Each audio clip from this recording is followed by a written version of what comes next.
Sir आजकल बहुत से ऐसे लोग हैं जिन्हें ज़रूरत से ज़्यादा गुस्सा आता है या फिर उनमें चिड़चिड़ापन सा होता है, छोटी-छोटी बात पे चिढ़ जाते हैं।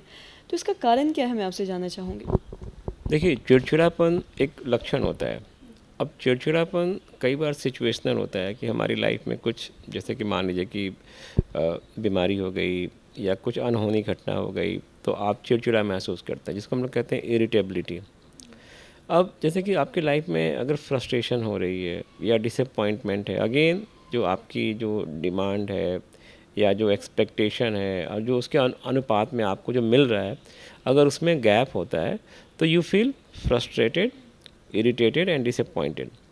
अब चिड़चिड़ापन या सॉरी चिड़चिड़ापन या इरिटेबिलिटी कई बार it can lead to anger, जिसमें इंसान में शारीरिक और मानसिक बदलाव आते हैं, और कई बार ये एंगर आपके वर्बल या फिजिकल एक्शंस में आ सकते हैं कि आप जैसे गाली गलौज करना, मारपीट करना। तो चिड़चिड़ापन देखा जाए तो सिचुएशनल हो सकता है, जो नॉर्मल हो सकता है कि भाई आज मेरे बॉस ने मुझे कुछ कह दिया और मुझे बहुत गुस्सा आया और मैं चिड़चिड़ा महसूस कर रहा हूँ। तो वो चिड़चिड़ापन कुछ समय के बाद अपने आप ठीक हो जाता है। जैसे आपका माहौल बदल गया, आप दोस्त से मिल लिए, घर चले गए, तो that's called normal irritability. But कई बार अगर इरिटेबिलिटी आपकी ज़रूरत से ज़्यादा हो या लंबे टाइम तक हो और आपके शारीरिक और मानसिक स्वास्थ्य को वो प्रभावित कर रही हो, तो कई बार वो एक बीमारी का रूप ले सकती है, जैसे अगेन डिप्रेशन या एंग्जाइटी। लेकिन इरिटेबिलिटी में अक्सर ये देखा जाता है कि इंसान एक तरह से वोल्केनो पे बैठा रहता है कि अगर थोड़ा भी किसी ने कुछ उसके विरुद्ध बात की तो वो बिल्कुल होता है ना कि ब्लास्ट कर जाता है।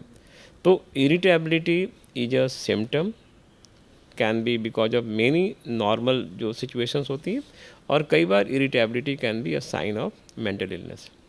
तो जब बात हम गुस्सा की करते हैं तो आजकल हम देखते हैं चाहे वो ऑफ़िस की बात करें, घर में बात करें, कई बार ऐसा लोग देखते हैं कि गुस्से में बहुत कुछ कर जाते हैं, फ़िज़िकली, वर्बली गाली देना या फिर किसी को मारना। तो ये सब मतलब क्या आप इस पे क्या कहना चाहेंगे? देखिए, अगेन इरिटेबिलिटी में क्या होता है कि जो आपकी जो मानसिक क्षमता होती है, सोचने समझने की क्षमता, वो कॉम्प्रोमाइज़ हो जाती है। तो उस पीरियड में क्या होता है कि जो आपकी जजमेंट होती है एक कंट्रोल करने की अपने इमोशंस पे, वो कम हो जाती है।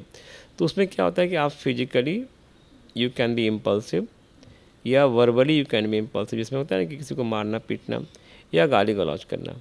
तो आपका कंट्रोल, जो आपका एक कॉग्निटिव कंट्रोल होता है, वो लॉस हो जाता है।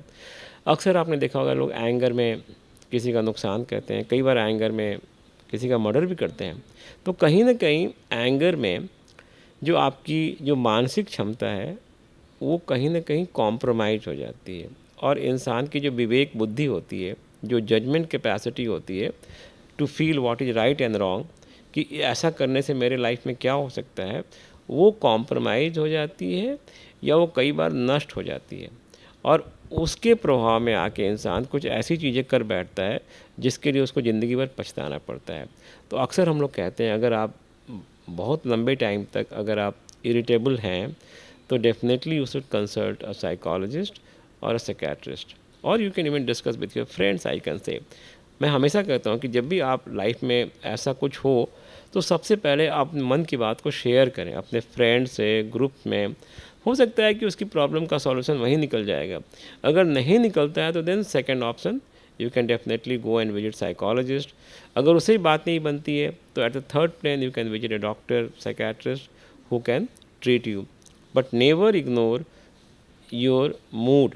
अगर आपका मूड ये कह रहा है कि मैं आजकल बहुत ज़्यादा गुस्सा कर रहा हूँ, बहुत चिड़चिड़ापन हो रहा है, मैं छोटी छोटी बातों में बच्चों को डांट रहा हूँ, घर में सामान को इधर उधर करता हूँ, तो इट मीन्स कि there is a need to consult a doctor.